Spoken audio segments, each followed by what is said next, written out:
off your engine!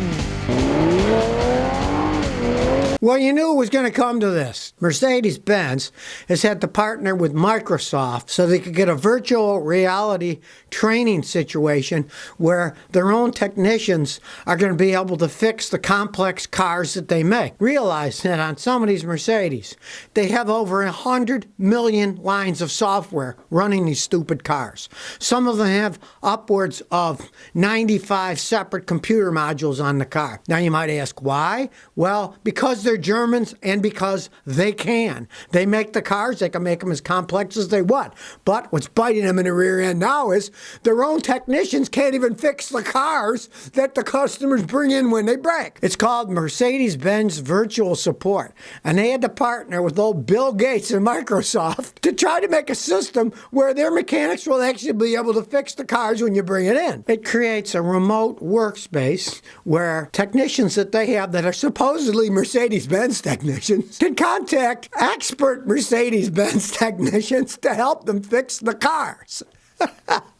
I find it rather entertaining myself, because they're always trying to cut costs. When I was living in Houston, the Mercedes-Benz dealer, they had a whole bunch of mechanics that were from El Salvador working in the Mercedes-Benz dealer because the guys from El Salvador would work cheaper than the normal mechanics that they had. And when I went in there one time, I went to ask him a question. I said, go ask the guy a question. Well, the guy didn't even speak English, so I couldn't comprehend what he was telling me, and he didn't speak hardly any English, so he didn't know what I was asking him. But they were using the guys from El Salvador and Houston because it was cheaper for them to use them to fix the cars. And they're making them so complex that their own mechanics can't. So then they got to have some expert mechanics in a virtual world where their mechanics can contact them with these shields and everything and look at it, and they can explain, here's how you fix the cars. All I have to say is this has gone too far with technology. Anybody can see that. It's just common sense that their own dealership mechanics can't fix their cars. So then they'll have some expert guys somewhere else helping them along.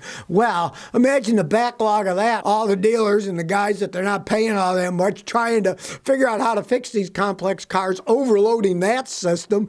And then Bill Gates and Microsoft had to get involved to make the system work. Oh, gee, there's going to be no bugs in that one, right? Maybe we should go the opposite direction and start simplifying things instead of adding all these layers of technology. Because let's face it, what happens these days, if you got a laptop that breaks, what do? You throw it away and buy another one. Well, I guess they're almost to the point that, well, you bought a $100,000 Mercedes that breaks, throw it away and get another one. I even talked to a German mechanic one time, and he said he really thought that's the way the Germans were going, that you just get a new car every 5 or 6 years and they just become outdated and you get a new one like you do a phone. Well, Jeep's bringing the V8 back to their Wranglers. The last Jeep that had a V8 was 1981, which was the Jeep CJ that had a whopping 124 horsepower. Well, the new one's a little bit different. It's the Jeep Wrangler Rubicon 392 that has 470 horsepower. So it's a little bit different than the one that had 128 horsepower. If you think logically, maybe that's a little bit too much horsepower for a Jeep high up in the air. They test them in straightaways, acceleration, but interesting enough, they did not do any kind of test on the twisties and driving around. You use that 470 horsepower, you're going to flip that thing over. That's only common sense. Some of the times these guys are just getting carried away with horsepower in a vehicle that should not have that much horsepower.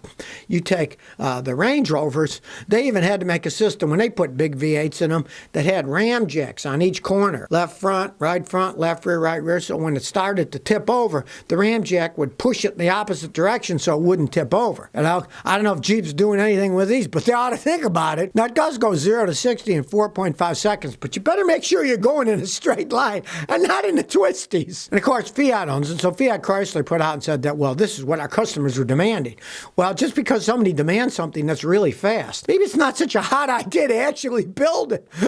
You get young guys buying those things, they're going to kill themselves with 470 horsepower in a Jeep that's high up in the air. I can just see that one. It kind of reminds me of years ago in California, the Japanese motorcycles, they were making the super fast motorcycles that were pushing 200 miles an hour, and all these young guys who were baggers at the Kroger stores in California California were just putting on a little bit of money buying one of those and killing themselves going on the West Coast Highway on the twisties because they didn't know what they were doing. They were young kids, and they finally changed the law in California that in order for them to buy it, that they had to take these courses first to at least learn something about driving and not just get some kid get on this 180 horsepower motorcycle and start zooming down the road and flying off the cliff.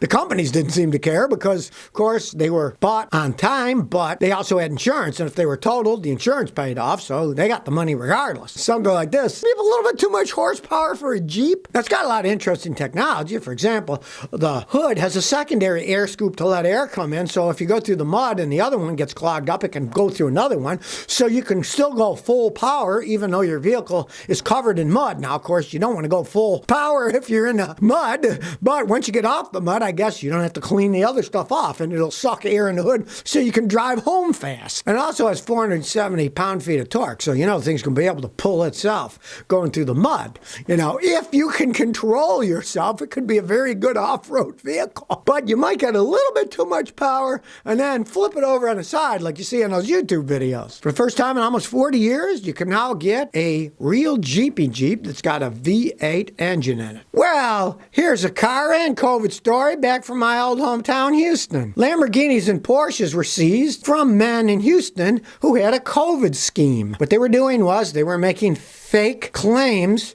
for the relief. The feds say that they scammed the government out of almost $16 million. They had 80 fake loan applications they got a bunch of money from.